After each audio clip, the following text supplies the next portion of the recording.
សំបីតែជីកាត់ក៏ភ័យដែរពេលខ្លះយើងជីកាត់ផ្លូវហ្នឹងក៏គាត់បាចដាច់គោលចាពីម្សិលនោះបាចអាម្សៅស្អីគេនោះនឹងម្សៅអីទេអត់ស្គាល់ទេបងហុយចាហុយហ្នឹងហើយទឹកដីតំបន់ដែលថៃឈ្លានពានរាល់ថ្ងៃនេះគឺជាដីបោះប្រជាពលរដ្ឋទាំងអស់រស់នៅខាងក្រោយហ្នឹងគឺកៅស៊ូដំណាំប្រជាពលរដ្ឋទាំងអស់ដែលពីដើមឡើយពួកគាត់រស់នៅខាងនោះគឺមានផ្ទះល្អធំដំណាំប្រជាពលរដ្ឋរស់នៅអាស្រ័យផលក៏មានកៅស៊ូដំណាំធរេនរាល់ថ្ងៃ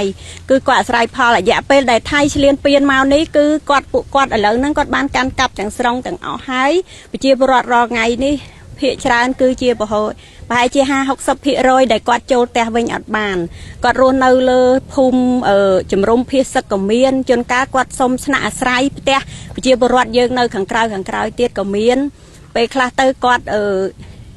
អាចជាដូចទីហោថាគ្រួសារប៉ូលីសឬកងទ័ពគាត់បានចំណូលពីគ្រួសារកងទ័ពតិចតួចគាត់ជួលផ្ទះគេនៅក៏មានអ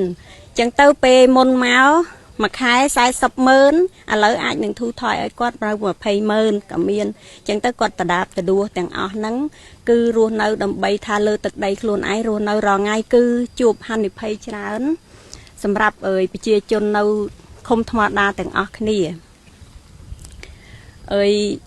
អតីតខ្ញុំនៅថ្មដាតាំងពីសមារណកម្មផ្ដាច់ខ្លួនប្តីខ្ញុំក៏គាត់កងទ័ពដែរតែឥឡូវគាត់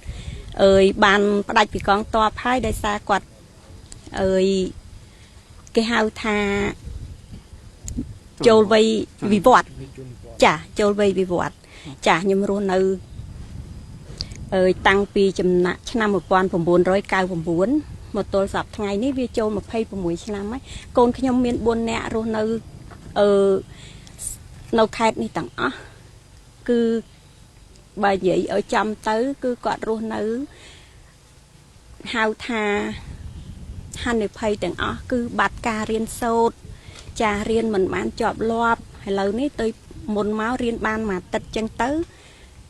អ្នកគ្រូថាត្រូវប្រុងប្រយ័ត្នក៏ពួកគាត់ប្រយ័ត្នអស់ពីប្រយ័ត្នរត់អស់ពីរត់ទៅខានរៀនឥឡូវគាត់រៀនបានជាប់ប្រហែលជាធំប៉ុន្មានទី2ខែឬក៏3ខែនេះហើយគាត់បានថឹកសាលានៅនេះមានគ្រប់លោកគ្រូ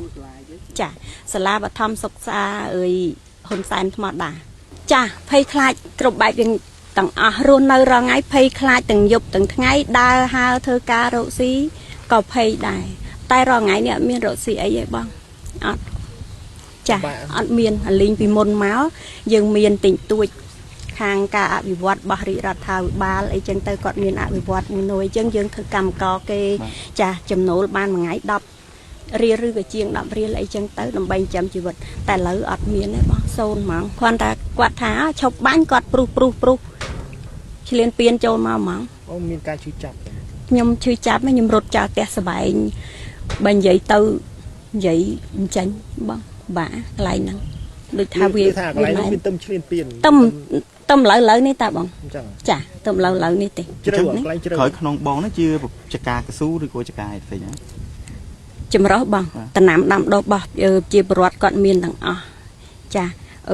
ផ្ទះជាពលរដ្ឋធំល្អផ្ទះថ្មផ្ទះអីនៅក្នុងមានទាំងអស់ព្រោះកន្លែងហ្នឹងវាជាច្រកមួយចាវាជាច្រកមួយសម្រាប់ចេញចូលយើងពីអតីតកាលចាមានចំការកស៊ូចំការតរេនតំណាំគាត់គ្រប់សពអាស្រ័យផលនៅលើនឹងដាំអីគ្រប់បែបយ៉ាងចាចុះឥឡូវមិនវាបំផ្លាញចោលឥឡូវគាត់ឈូសយកផ្លូវបោះគាត់យកធ្វើផ្ទះសបែងបោះគាត់យើងទៅស្អីលៀនឋានបោះគាត់គ្រប់បែបយ៉ាងគាត់ឈូសបោះយើងបំផ្លាញអស់ចាស់អត់ទេបងគ្មានហ៊ានចូលទេបើក្នុងកំភ្លើងគាត់ពើកនៅលើយើងរាល់ថ្ងៃអញ្ចឹងសំបីតែជីកាត់ក៏ភ័យដែរពេលខ្លះយើងជីកាត់ផ្លូវហ្នឹងក៏គាត់បាចដាច់គោលចាពីម្សិលនោះបាចអាម្សៅស្អីគេនោះនឹងម្សៅអីទេអត់ស្គាល់ទេបងហុយចាហុយហ្នឹងហើយខ្ញុំសូមសនំពរដល់អន្តរជាតិទាំងអស់ឲ្យគាត់ជួយពួកយើងខ្ញុំដែលនៅឃុំថ្មដាទាំងអស់ឲ្យមិនថាឃុំថ្មដាទាំងអស់ទេទាំងទូទាំងខេត្តទាំងអស់ជាដែនទាំងអស់ឲ្យពួកគាត់ជួយដល់ពួកខ្ញុំទាំងអស់ដើម្បីឲ្យមានសេចក្តីសុខកុំឲ្យប្រជាពលរដ្ឋភ័យខ្លាចតទៅមុខទៀតចាសូមអរគុណសូមជម្រាបលា